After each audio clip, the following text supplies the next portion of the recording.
is not guilty, at least on 3 of the 5 charges. He might not spend any time in jail. That might happen, y'all. The Stephen A. Smith Show in the House, special edition. Let's go.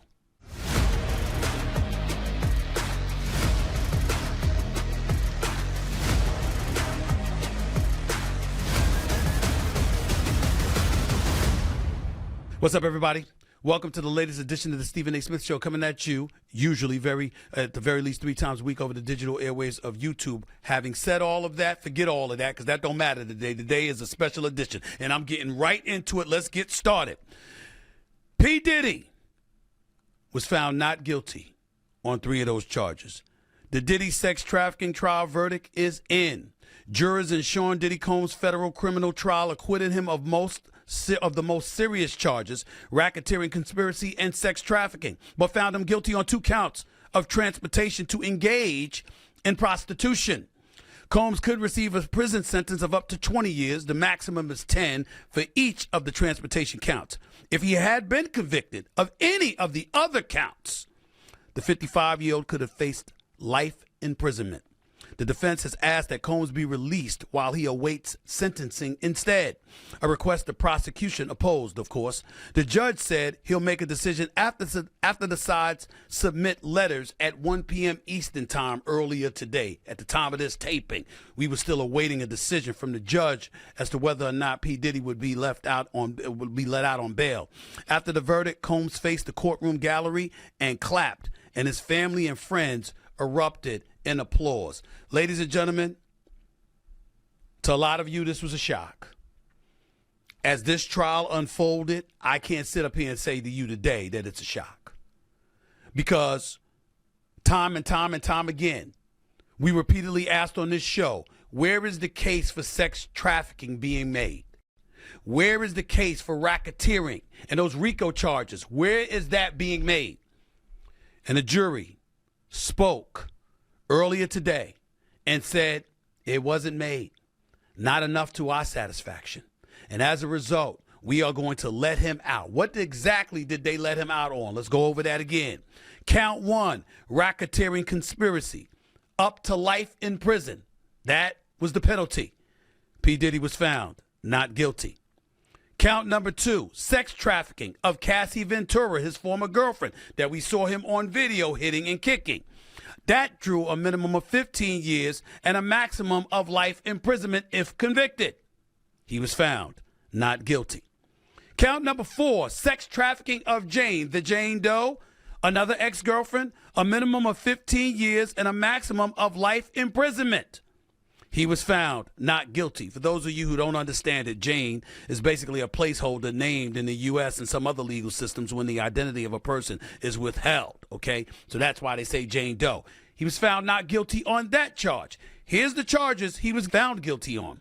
Transporting individuals, including but not limited to Cassie Ventura, to engage in prostitution.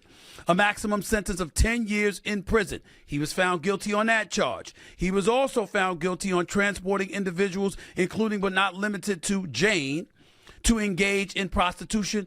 Basically same charge, 2 different people, the Jane Doe and Cassie Ventura. He was found guilty on both of those charges. So the worst case scenario is that he could be sentenced to 10 years in prison for each.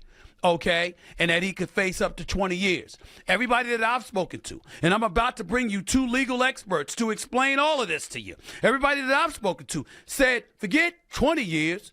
He's not even getting 10. In all likelihood, it won't be 5.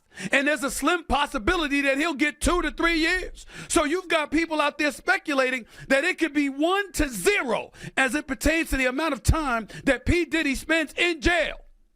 Why on earth would that happen? Well, there's a couple of reasons to point to. Clearly, the Southern District of New York, an elite prosecution unit, didn't do their job well enough. So they didn't get him on sex trafficking. They didn't get him on racketeering. They didn't get him on that stuff. Okay? They didn't get him on it for Cassie Ventura or Jane Doe. That's number 1. Number 2, what's another reason why he could get off? Because now it's at the discretion of the judge. And if the judge is pissed off because you've had this dude in jail since last break practically, and the judge is of the mindset that you didn't make your case and you just piled on. So you made this argument on behalf of the Southern District of New York and you didn't make your case. You essentially wasted the court's time. So why are we going to waste any more time on this particular issue? When you went and you was hell-bent on putting this man behind bars for the rest of his natural life, and now he's in a situation where he could face minimal time. Why waste the court's time any longer on this issue? The judge could make that assertion. He could make that determination. He has the power to do that. We also have to take into account that P. Diddy can appeal the 2 charges that he was found guilty of in terms of transporting individuals to engage in prostitution. So you remember when Elliot Spencer was the governor of New York? Remember when he got in trouble and he had to leave office because he was using an escort service and had one particular woman who tickled his fancy, but who knows how many that travel from New York to New Jersey. The thing about that case is that he was never charged with a crime. So Diddy's team can make the argument, why is he being charged with this? Why was he charged with this in the first place? It was clear overreaching by the prosecution, which has now been exposed. P. Diddy may end up not spending any more time in jail. At the time of this taping, we are sitting here waiting for the judge to decide whether or not Diddy's going to be let out on bail until his sentencing. And if he's let out on bail until his sentencing, and then he comes back for his sentencing, and that sentencing could be anything from 1 to 2 to 3 years in prison, or maybe it's just community service and a stiff fine. That's it. The fact that you lost not once, not twice, but on 3 separate charges that could have given him 15 years to life imprisonment is bad for the prosecution. And if we're being honest, because we have to go here, ladies and gentlemen, it doesn't look great for a lot of supposed victims out there. Now, before I go any further with this subject, let me be very, very clear. My heart goes out to any of those victims out there. Any real life victims of the kind of things that Cassie Ventura and that Jane Doe described. For something like that to be happening to anyone is egregious, and I personally believe that people who do that stuff should be thrown under the damn jail, as do most human beings, in terms of sharing those kind of feelings about people who perpetrate such heinous acts. But we got to be real about something here. Diddy getting off on this charge, on these charges, was the jury saying, we don't believe you. For the most part, we don't believe you. Why would they say that? Because the text messages that were revealed between Cassie Ventura and P. Diddy showed a willingness on her part to participate in the quote-unquote freak-offs. In the eyes of the jury, you were complicit. It was consensual. They weren't buying that you were forced. The same could be said for Jane Doe and what her text messages revealed. Remember, there were occasions when the freak-offs didn't even involve P. Diddy. And you had Cassie and Jane engaging in freak-offs of their own volition and picking partners that they wanted to be with. That's what the jury is saying. Stephen A. Smith ain't saying this. I wasn't in the courtroom. I didn't hear every nugget of evidence. I'm just telling you what they said. I'm just telling you what they said. Now, the Southern District of New York, Homeland Security, remember when they went to his homes in Miami and L.A.,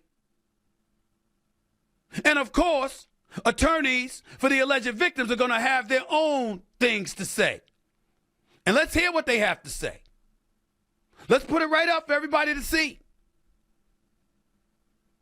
Because we have to make sure that we're paying attention to that. This, what I'm about to read, is a joint statement from Jay Clayton and Ricky J. Patel, U.S. Attorneys for Southern District of New York and Special Agent in charge of New York Field Office of Homeland Security Investigations. Here's what they had to say. Sex crimes deeply scar victims. And the disturbing reality is that sex crimes are all too present in many aspects of our society. Victims endure gut-wrenching physical and mental abuse, leading to lasting trauma. New Yorkers and all Americans want this scourge stopped and perpetrators brought to justice. Prosecuting sex crimes requires brave victims to come forward and tell their harrowing stories, they said. We and our law enforcement partners recognize the hardships victims endure and have prioritized a victim-centered approach to investigating and prosecuting these cases. You know what that sounds like? All that, respectfully, it sounds like covering your ass. What they're essentially saying is that we had extreme justification for bringing these inordinate amount of charges against P. Diddy. Respectfully to the Southern District of New York and the Homeland Security, what I would say in response to that statement that I just read is that the jury is saying you overreached. The jury is saying that your case wasn't nearly as strong as you purported it to be. You're saying that you got a victim's approach to this. They're saying Cassie Ventura and Jane Doe weren't the victims you claimed they were. Now, I remember seeing Areva Martin. She's a legal analyst on CNN. And I remember seeing a tweet, and Areva is a brilliant legal mind in her own right, who's been on this show on several occasions. Here's what she tweeted. Quote, Diddy's verdict is in. The jury found him not guilty of racketeering and sex trafficking, despite detailed testimony of abuse and manipulation. Guilty only of transporting for prostitution, a charge that could carry minimal consequences. For Diddy, a victory. For survivors, another reminder of how often our system protects power over truth. We can't stop pushing for real accountability. Every step forward matters, and every survivor deserves to see their truth lead to change. What's your reaction to the verdict? ? Drop your thoughts below and tell us what this outcome means for accountability in the Me Too era / Diddy trial. I'll answer that for Areva Martin. There is no way to slice that Diddy looks awful.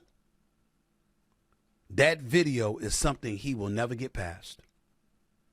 Just like Ray Rice, the former NFL player, could never get past what he did to his then fiancée, who later became his wife. Just like we're always going to know what we know about R. Kelly, that video is always going to tell us what we've seen about P. Diddy. I know members in the hip-hop community and a lot of their hanger-ons. I've been approached by them throughout the NBA season since Diddy was incarcerated. And nobody cast guilty aspersions towards him as it pertained to the sex trafficking and racketeering charge. But in terms of abuse of women, they don't want anything to do with him. They don't want to be anywhere near him. So Areva Martin's words in that tweet on X is to be absolved with the palpability it deserves. Fair enough.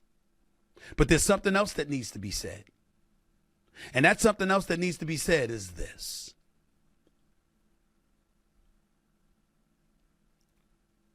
Sometimes folks are not believed because their actions incriminate them. What Cassie Ventura said, her level of believability was elevated because of what we saw on the video, which didn't involve sex trafficking and racketeering. So what did the defense do? They said, okay, you saw the video. He's a despicable human being. He's not a good person. He's a physical abuser, a domestic abuser. Yes, he is. But that's not sex trafficking and racketeering. So Areva Martin is right in pointing out what she said. But to the victims out there, whether it's the Southern District of New York, it's Homeland Security, it's local PD departments everywhere, it's human beings, all of our hearts should go out to you. For those who are truly victims. Because when you go on a stand in a courtroom, the other side can't have text messages of you inviting the very thing this person is being prosecuted for, welcoming it on without his involvement. And then you get to say he's guilty of something in a criminal fashion that you invited on your own, according to the text messages. On my side, it's just speculation and guessing based on what I have read and what I have seen in terms of pundits and commentators talking about it. But my thoughts are validated by the jury, who just let him off. I didn't know what was going to come of it.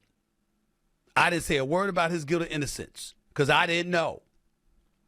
So I brought on legal experts every chance I got to break down how it's looking and how this trial is moving along. But now that we know,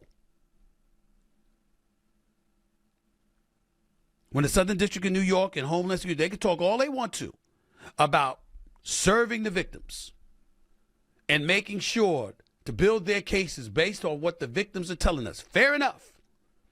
But when you talk about criminal enterprises, racketeering, sex crimes, and all you had was two ex-girlfriends saying what they said with text messages refuting what the prosecution was saying. That's not going to cut it. That's not going to cut it.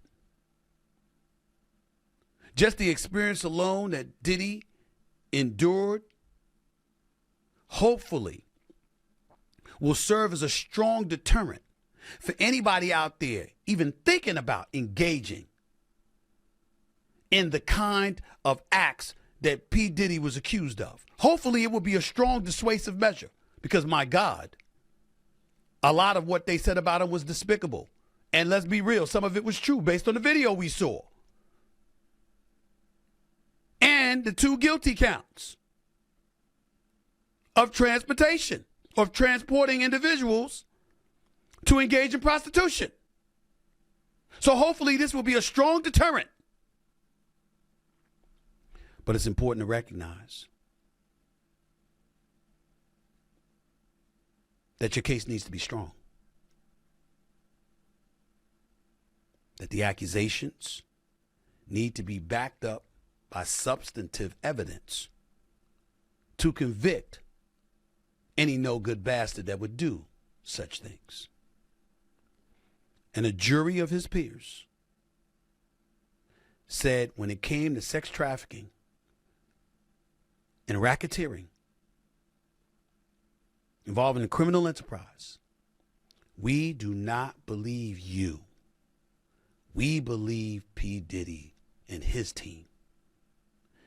That is what happened today, in my estimation. But for the purposes of this show, my estimation is not what should matter most. It's that of my next two guests. Legal analyst extraordinaire for ABC News and ESPN, the one and only Ryan Smith, and and legal analyst extraordinaire for CNN, Ellie Honig.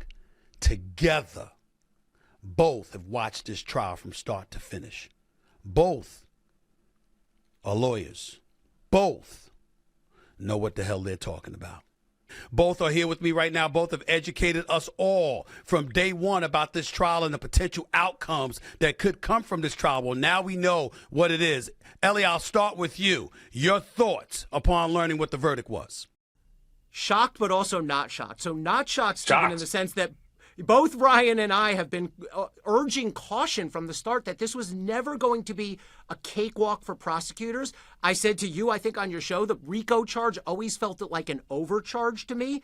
However, to actually see it come to fruition, and so people are clear, Sean Combs has been convicted of 2 federal offenses, basically for just moving someone across the state lines for prostitution, acquitted, not guilty on RICO and the forcible sex trafficking. Man, did he dodge a bullet. If he had been convicted of the more serious crimes, 15-year, locked in, minimum, maybe up to life. Now he's looking at a slap on the wrist. So he's convicted of 2 felonies, but man, oh man, for all practical purposes, Sean Combs won big.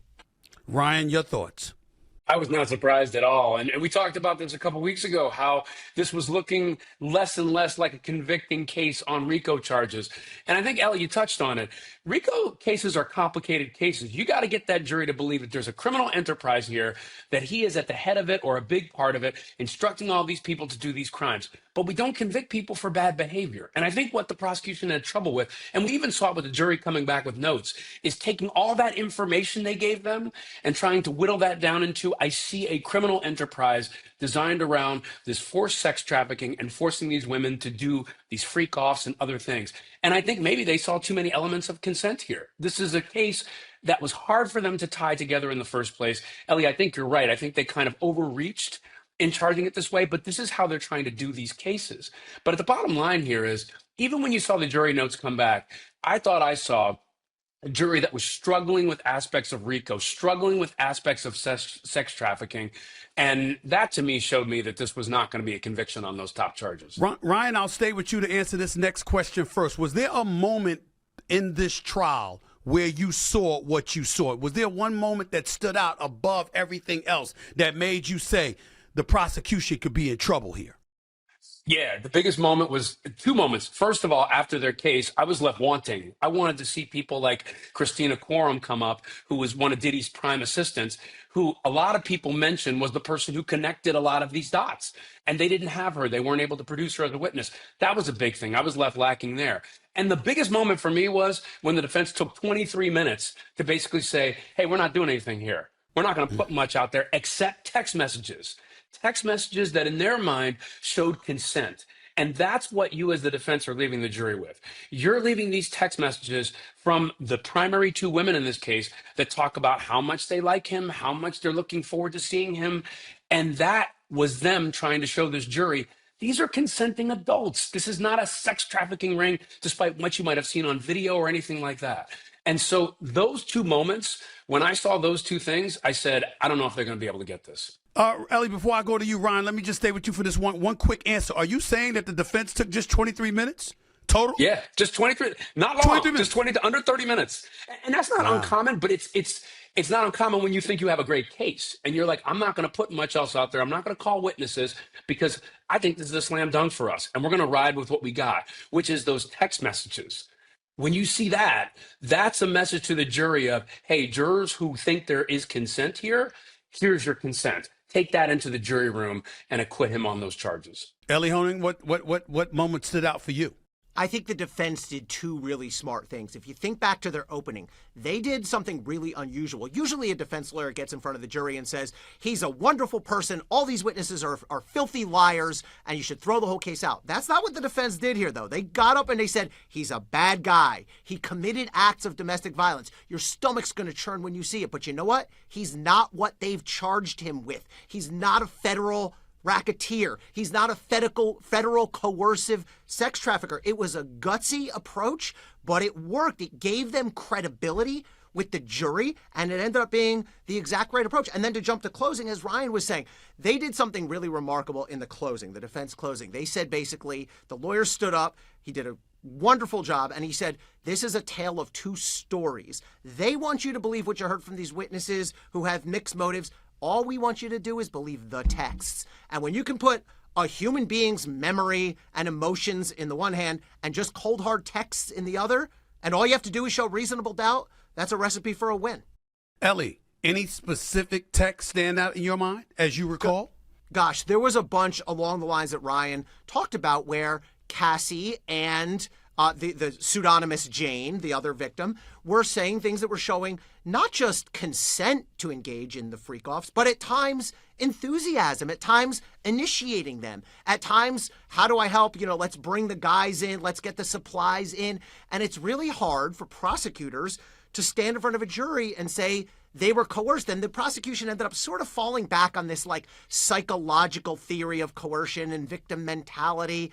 Okay, I get it. I'm not saying that's ridiculous, but that is not the traditional way that people establish lack of consent beyond a reasonable doubt. When you have a mixed record like that, and at times the victims are saying, let's do this, hard to argue that. And as Ryan said and the defense said, these are intelligent, powerful, adult women. And I think that resonated with the jury.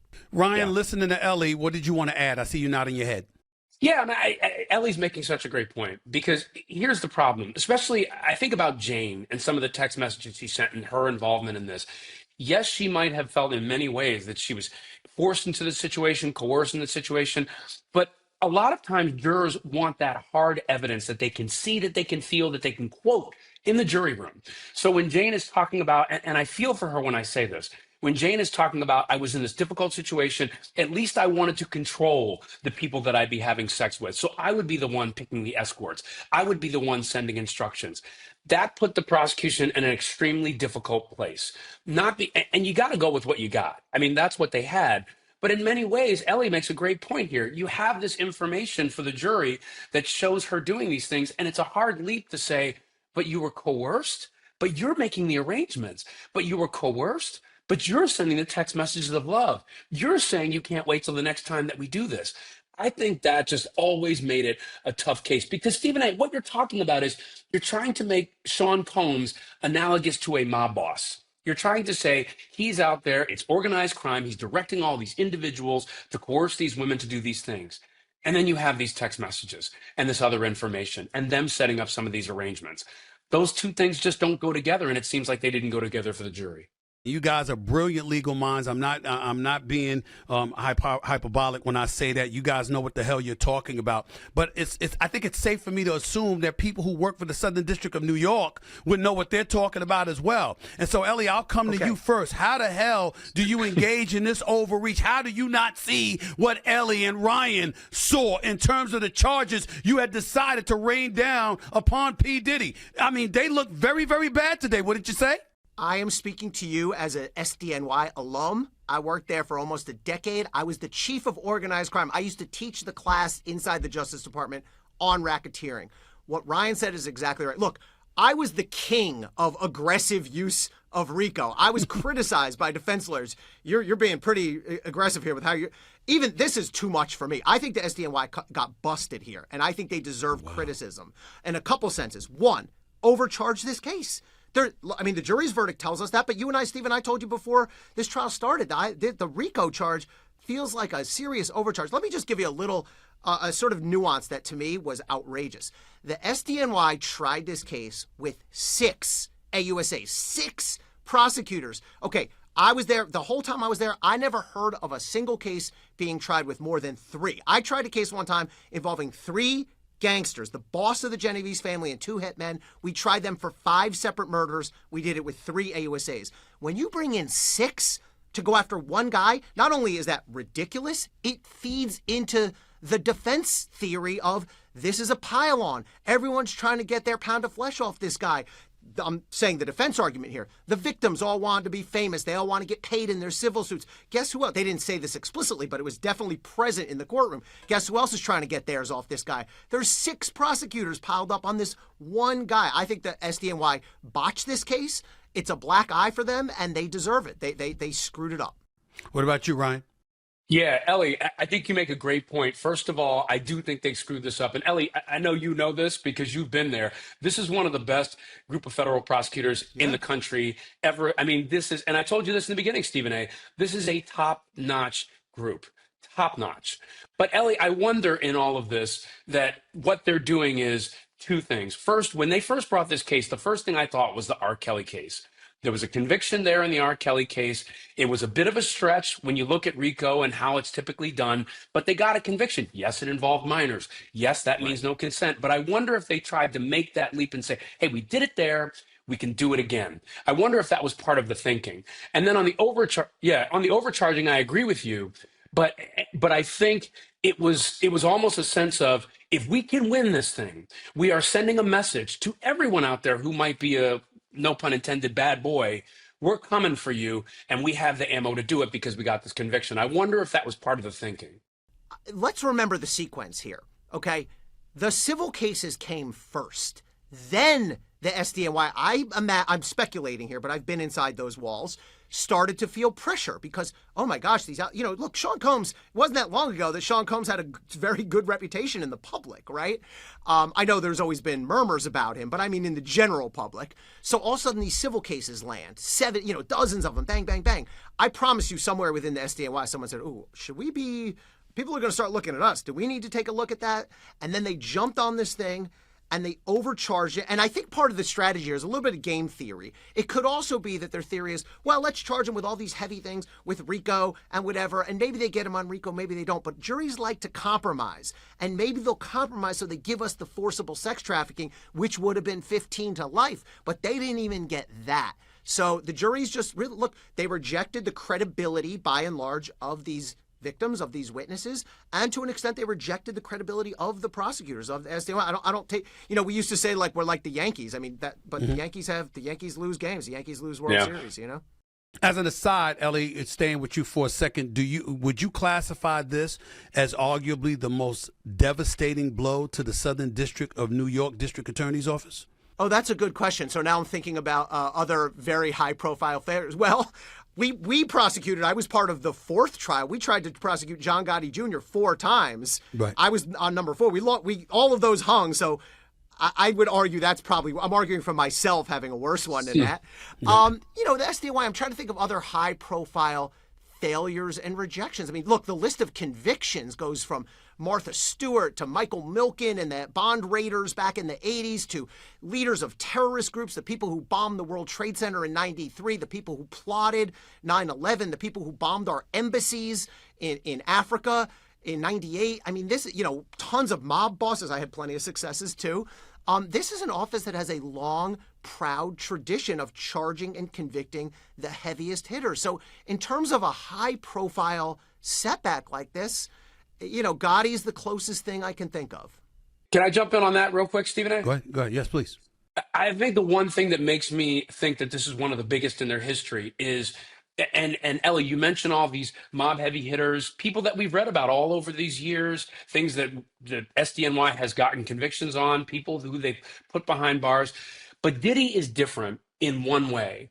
Diddy is a worldwide phenomenon. You could probably go all over the world, all corners of the world, and ask people, do you know who P. Diddy is? Do you know who Biggie is? Do you know who everybody in Bad Boy? And people say yes. It is a worldwide phenomenon with worldwide attention.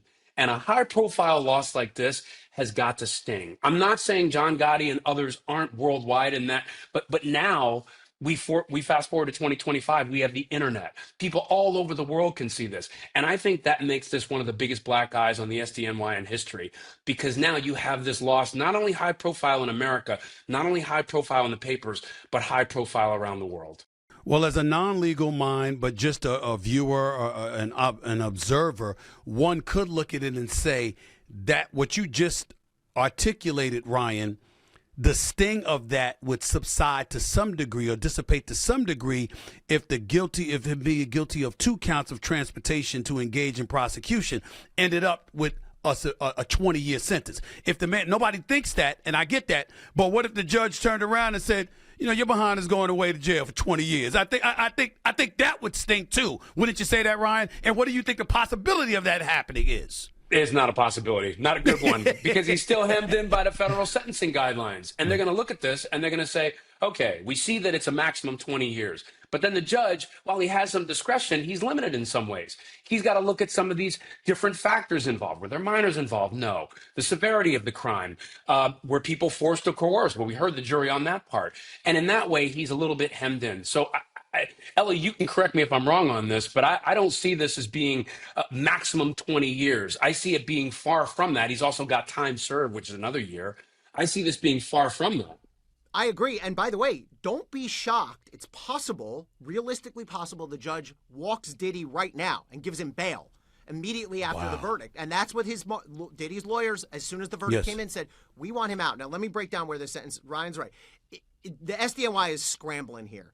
And they're putting in their motions, oh, but he's still looking at 20 years. No, yes, technically, but no, not in any real world. First of all, it's 2 counts, 10-year max each. Those are going to merge because they're related. So it's really a 10-year max. So to be concurrent as opposed to stacked? It'll absolutely be concurrent, 100%. Okay, go ahead. You would need completely separate crimes in order to be consecutive. So it's going to be concurrent. If this guy's name was not Sean Combs, if this was Sean Jones, unknown Sean Jones, some guy who lived in Manhattan, he would be in line for maybe a probationary sentence, maybe a year or 2. And keep in mind, look, the number one thing judges hate when you do as a prosecutor? When you overrepresent your case and you convince the judge to lock this guy up for a year before trial, and then you get busted on the verdict. So it would not shock me if the judge lets him out today. Now, sentencing isn't going to happen for usually 3 months or so, but you're looking at a single-digit sentence here, and realistically, Ryan's right. The judge can consider some of these external factors and the fact that there was guns and drugs and all that around the enterprise. But I mean, if you take his name out of it, Sean Combs, it's a year, 2 years, 3 years, maybe max. Don't be shocked if he gets out today. Don't be shocked if he gets time served. It's possible. So just to make sure I clarify for my audience out here, obviously it's a situation right now where the verdict hasn't come in yet at the time of this taping, so we don't know if he's going to be let out on bail. I mean, the verdict came in. I'm sorry, but he's going to be let out on bail. He could potentially be let out on bail. We don't know that at the time of this taping. Right. This will be posted in a couple of hours, but he could be let out on bail today in all likelihood. And what you're saying, Ellie, is that this 10 years for each count. Transportation, prostitution, transportation to engage in prostitution. 10 years for each count, 2 of them. And it could basically be, it won't be stacked, won't be consecutive, it'll be concurrent. And he could end up doing 2 years or less. That's where y'all are both at? Absolutely. Yes. Yep. If you look at the guidelines, this is a non-violent offense. It's just called the Mann Act, M-A-N-N, after some old congressman. Right. All you have to do is if you cause a prostitute to be transported across a state line, that's it. Let me give you a little historical example you guys will both remember. Elliot Spitzer, who was the governor of New York State, got caught in a sting. He was not charged. I was at the office at the time, the SDNY, not my case, but colleagues of mine were doing it. He was not charged with this, but it was a razor edge decision. All he did was he used this prostitution service. He'd be in Jersey and order them from New York, and they'd cross the state line, or he'd be on a trip to D.C., and they'd send a prostitute from Maryland into D.C. That's the same crime that Sean Combs was convicted of here. Wow. And what happened to Elliot Spitzer? Remind my audience. He wasn't even charged. He resigned. He resigned as governor, but he became client 9 on that complaint, and because of that, he resigned. But he wasn't. So that's a perfect example. He wasn't even charged for doing. Now, what Sean Combs did factually is different than a guy in a hotel ordering a prostitute, but it's the same crime. One thing I think is really interesting about your saying is you're talking about Elliot Spitzer on one particular prostitution thing, and he wasn't on a group of prostitution things, and he wasn't charged. Here, you're talking about the government making an argument for well over a year that this is a person who is at the head of an organized crime situation and doing this sex trafficking, and you end up with nothing but this. Think about how that looks with the judge there. Think about how that looks with the judge. And I think that's why Ellie makes a great point of if he was Sean Jones, he'd be walking with probation or something nearer to that. This judge does not want to sit in that courtroom and say, I'm going to throw the book at you now. Because everything that's been laid out for the past year has been he's this, he's this, he's this. And the conviction ended up being far less than that. So we're talking about human instinct here where a judge is utterly disgusted because he feels like you wasted everybody's time because you made a play for this big, huge case involving sex trafficking and racketeering. And this man ends up getting, exonerated on all the pivotal charges that could have kept him in jail for 15 years minimum to life potentially. So you're basically talking about the human instinct of a judge coming into play here where by the time we see y'all next time, Diddy could be out of jail, period. Might not be spending any time in jail. Yeah, and for me, and Ellie, you tell me what you think. Like for me, it's this didn't work. Vastly overcharged. You got a conviction on these 2 small counts. I'm saying it's the judge not wanting to be the guy who aside from all of this, when you only got this, not wanting to be the guy to throw the book at Diddy. I mean, that's the last thing you want to do, because then you look like, hey, despite everything that happened in that courtroom, I'm still throwing the book at you. I don't And let see me that. just add, it's not just the fact that the case was overrepresented to the judge. It's that the judge used an extraordinary power to lock a guy up before he'd been convicted, Right. to deny him bail, to keep him in the MDC, a hellhole in Brooklyn, for almost a year now. And the judge is going to feel burned by that, because you have to be really careful when you lock a guy up, especially, on a case like this, because you took away his liberty. You can't give him that back. So it's not just a matter of the judge feeling betrayed or played wrong. It's the judge. You got me. If I'm the judge, I'm looking at the prosecutors going, you convinced me that your case was so strong that I was safe to lock him up for a year, because he was probably going to do a heck of a lot more than that. That has not worked out at all. Having said all of that, there's a lot of people talking about what a blow this is to victims' rights. As a prosecutor looking to pursue cases such as this in the future, what lesson are people to peel from, to walk away with as we move forward, thinking about true victims out there that have suffered some egregious acts on the part of abuse from others? What are we to make of this right now? So I dealt with a lot of victims' cases. I dealt with the cases with dozens of victims involved in forcible human trafficking cases. The victims' rights here, I know it sounds a little odd to say, but the victims' rights here were absolutely respected. They had the right to be heard. They had the right to testify. They met with prosecutors. Prosecutors decided that they credited these two victims at least. Maybe they didn't charge based on all the others. So you're entitled to process. You're entitled to have a voice as a victim, but you're not necessarily entitled to a conviction. I mean, that's why we have juries. And that's one of our oldest democratic principles, that in the end, a person's liberty is protected until it's taken away by a jury of 12 of his peers, of regular old New Yorkers. So, I would worry a bit from the SDNY's point of view that other victims might be dissuaded from coming forward by that's this where I was verdict. going. But that's how it goes. Look, you're not guaranteed full satisfaction. You're not guaranteed that a jury's going to believe you 100%. You're not guaranteed that the bad guy's going to jail. That's the reality of it. Ryan?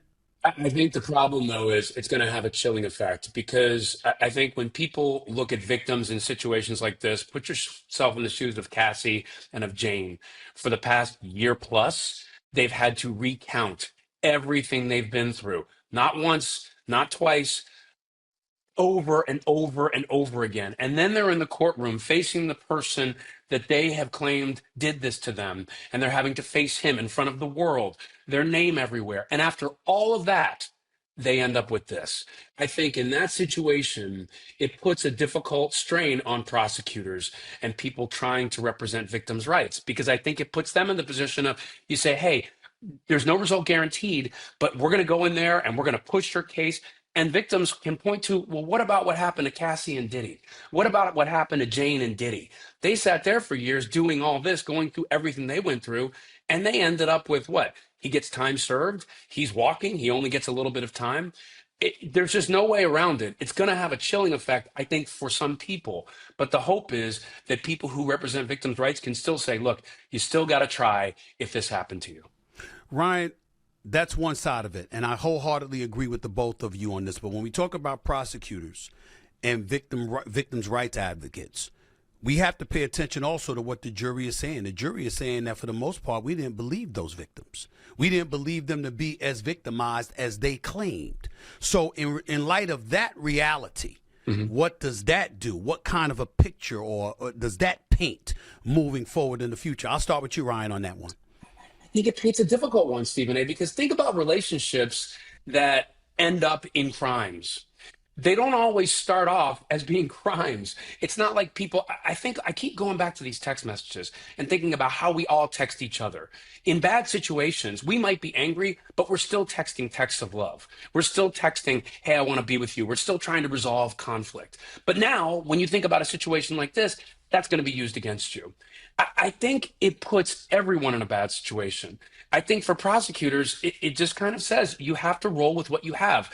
That's been the case in court in cases like these since the beginning of time. No one is a perfect witness. There is never a perfect, it's very difficult to see a straight line in a lot of these cases to here's where the crime was committed. If so, there'd be a plea deal. But in a case like this, I just think there is no winner. There is no sense of here's how we figure this out the next time, or here's how this becomes easy. One thing is, I think it's teaching prosecutors, you got to watch out when you put up these RICO charges. But the sex trafficking one was interesting to me because that to me is a statement from the jury of, hey, Jane, Cassie, we do not believe you. We do not believe this part of it. And I think that's a tough road to hoe for anybody who's a victim, who feels like they're in this situation. But the situation is complicated. The situation isn't just a straight line, clear crime. That's going to be tough. Ellie? Yeah, victimhood and victim status is messy. It can be complicated. Look, some of the cases I did, it was overwhelmingly obvious. I did a case involving women who were smuggled into the country, then essentially locked in the basement and forced to work as sex slaves. I mean, that's easy to explain to a jury, but that's also thankfully very uncommon. The more common scenario is the one Ryan lays out, and we saw in this case, a mixed scenario where if you look at one incident in isolation or one set of texts in isolation, it looks like, wow, this person was being brutalized and having her will overcome. But then you look at other ones and it looks like she's a more than willing participant. And so it's not always sort of as straight line, as black and white as it may seem. And I think prosecutors are going to have to think hard about cases like this. And can we, if there's a mixed record, are we going to be able to convince a jury? Is it going to be enough if we call some psychologist to say, well, there's this sort of victim trauma? That can be difficult to explain to a jury. So I do worry a bit that victims will be hesitant to come forward, but maybe there's a lesson. Maybe there's a lesson for prosecutors that you need to be more careful in who you try to cast as a victim. And I hope it does not dissuade victims themselves. But important, look, these are people who were adult when they're young. You know, Cassidy was 19 when she started, but she was in an 11-year relationship with him. And one of the points the defense made is there were a million times you could have left. And I know it's easier said than done, but Jane was also in a multi-year relationship. So it's hard. I think it's a leap prosecutorially when you take a long-term, fraught, troubled relationship and try to turn it into somebody who is a coerced victim under the specific meaning of these laws. A couple of questions before I let y'all get on out here, and thank y'all so much again, Ellie Honing and Ryan Smith. Ellie, I'll start this with you. Is there something at P. Diddy's disposal at this point, an appeal, a civil suit, or anything like that? What can he do from this point on, since he has been exonerated on charges of sex trafficking and racketeering? So most immediate concern, he's going to ask for bail, right? He wants to get out. He doesn't want to sit in there 3 more months between now and sentencing. 2, he still has appeal rights because he was convicted of those 2 interstate prostitution counts. Let me tell you one thing he's going to argue on his appeal. He's going to say, well, look how this played out. I got charged with RICO. And as a result of that RICO, they used that as a funnel to pour in evidence of drugs, of guns, of arson, of, firebombing Kid Cudi's car, of kidnapping. Guess what? All that stuff was prejudicial to me. All that stuff ended up getting thrown out by the jury. But could it have poisoned their minds against me on these 2 counts that they convicted me? So that is going to be appeal argument number 1. Now, appeals take a year, 18 months or so in this district to play out. But yes, he will, even though he has won for all practical purposes, he absolutely has the right to, and I'm sure will appeal the 2 counts of conviction. With respect to a civil suit, he's not going to really have any help. He can sue the government, but you're not going to beat the government. You're not going to recover a civil judgment from the government for being prosecuted and then acquitted. Ryan? Yeah, I agree. The civil suit, no, just walk away, let it go. But what's interesting is even with the situation of the appeal, there's a real scenario where he could try to appeal this and be out before the appeal goes through, or before it's even processed. The interesting thing about all this is the appeal makes sense for him because I think he's still interested in clearing his record. So go ahead and do that. Why not? People do it all the time. But overall, I think for Diddy, this has got to be hey, if I can get out today, if I can walk free today, and if there's any scenario where I don't serve any more time, good. I'm gone. Let's go. And he dodged a major bullet. Last question for y'all. Is there a specific text that stood out in y'all mind that the jury raised an eyebrow and said, they're lying, we believe P. Diddy, we do not believe y'all on this one? Is there a moment where it stood out to y'all that, I know I asked it earlier, but in a different kind of way, a specific text that really stood out, whether it's from Cassie or from Jane Doe? There's one, I can't quote it verbatim, but there's 1 or 2 where Cassie is basically saying, can't wait, looking forward to the next FO, which is what they call the freak-offs. And they're unequivocal statements of enthusiasm. Let's do this. There were a few of those that I think were huge. For me, the big ones were from Jane, and I can't say again. I'm not going to try to quote them. The big ones for me from Jane were the ones where she was like lauding and praising Diddy and talking about how she couldn't wait to see him again. And then he's going back and forth about, should we do this? Freak off? And she's like, yeah, that kind of stuff makes it hard for a jury to say, wait, there's no consent here? I don't understand. Like what to me, that and everything with Cassie made it very difficult. And make no mistake, Stephen A, when the Cassie video came out, that put the prosecution on notice. Somebody had to do something. So that I think there's always an outgrowth from that. But the bottom line is once that jury saw that hard evidence, those text messages going back and forth, that messiness of that relationship that a lot of times made it seem consensual, they just weren't buying it. Yes or no? Is he still paying Jane Doe's rent? As far as I know, yes. Did that come out of trial? Is that no? Yeah. As far as I know, yes. As earlier in the case, they talked about how that was still happening and that was a part of the defense's cross. Ellie, if you have something different, I don't know. No, I don't know. I don't know that detail. I certainly defer to you on that, Ryan. Listen, guys, I appreciate the time. Thank y'all so much for coming on. I mean, P. Diddy could end up walking free. By the time this airs in a couple of hours or so, he might be freed out on bail. And he's obviously in a position to appeal the two counts that he was convicted on. So P. Diddy may walk completely from all of this. I don't think any of us saw that coming. Maybe we did. Maybe y'all two did. I didn't think so. I really, really didn't. Can't thank y'all enough. Ryan Smith, Ellie Honig, appreciate y'all so much, man. Thank you, man. We'll talk soon. Thanks, gentlemen. Thanks, guys. I told you. They know what the hell they're talking about. There wasn't a question that they wouldn't be able to answer, and they gave it to us. In the end, what we walk away with are a couple of things. Number one, P. Diddy may serve minimal time in jail or none at all. At the time of this taping, he might be let out on bail today and might be out of prison permanently. Point number two, the Southern District of New York and prosecutors everywhere were dealt a devastating blow by this verdict. Essentially being accused of overreaching. And that is going to have a residual impact in a profound manner moving forward, in my estimation. And number three, to the true victims out there, that is not to imply that Cassie Ventura was not a victim, to Jane Doe was not a victim. It's only to imply that the victims that they were saying they were, a jury did not agree with.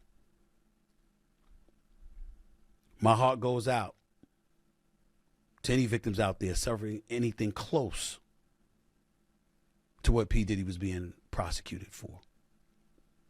This was definitely a devastating blow, I fear, because it's going to make folks even more reluctant to come forward in the future. I sincerely hope that does not happen. It does not need to happen, because any man that would do this kind of stuff to a woman that Cassie Ventura and Jane Doe described does not deserve any love from any of us at all. But in the end, in our system of laws, Ellie Honig said it best. You had an opportunity to speak your piece, to state your case, to present your claims, and for somebody to be prosecuted for it. What you don't have a right to is confirmation via a verdict of guilty. You're not entitled to that. You have to prove your case. And the prosecution, along with Cassie Ventura and Jane Doe, didn't do enough to do that. My last comment is that if Diddy is indeed let out,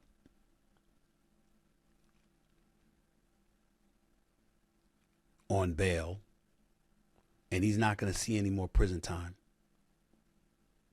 my hope is that all parties involved, especially Cassie Ventura and Jane Doe, will be left alone to live the rest of their lives in peace. That we're not thinking, we're not over the airwaves talking about retribution and all of this other stuff. Everybody just go their merry way and live your life in peace. Because the reality is we know far too much about all parties involved than we should have ever known, to be quite honest with you. But in the end, Diddy walks away victorious, because considering the reputation for the Southern District of New York and how they're accustomed to guilty verdicts, over 80% if I remember correctly, this was a devastating blow that will reverberate nationwide in my estimation. This would be a litmus test moving forward for what prosecutors may throw out at folks allegedly to have committed crimes of this nature. And they're going to do it with caution moving forward after this, because no prosecutor on earth wants to suffer the devastating blow that the Southern District of New York suffered today. I think it's safe to say that. That's it for this special edition of the Stephen A. Smith Show. Thanks again to Ryan Smith and Ellie Honig. Geniuses. Appreciate their expertise, their guidance throughout this trial. It is now over. P. Diddy, not guilty on the most heinous of charges. Racketeering conspiracy. Sex trafficking of Cassie Ventura. Sex trafficking of Jane Doe. Each charge could have carried a minimum of 15 years to a maximum of life in prison. Mandatory minimum, 15-year. Mandatory federal minimum. Each of those charges could have carried. He's not guilty on any of them. No matter what way you slice it, if it's possible to label a winner that occurred today over such a ridiculous and disgusting situation, P. Diddy is considering himself a winner right now. That's it for the Stephen A. Smith Show. Y'all take care until next time. Peace and love.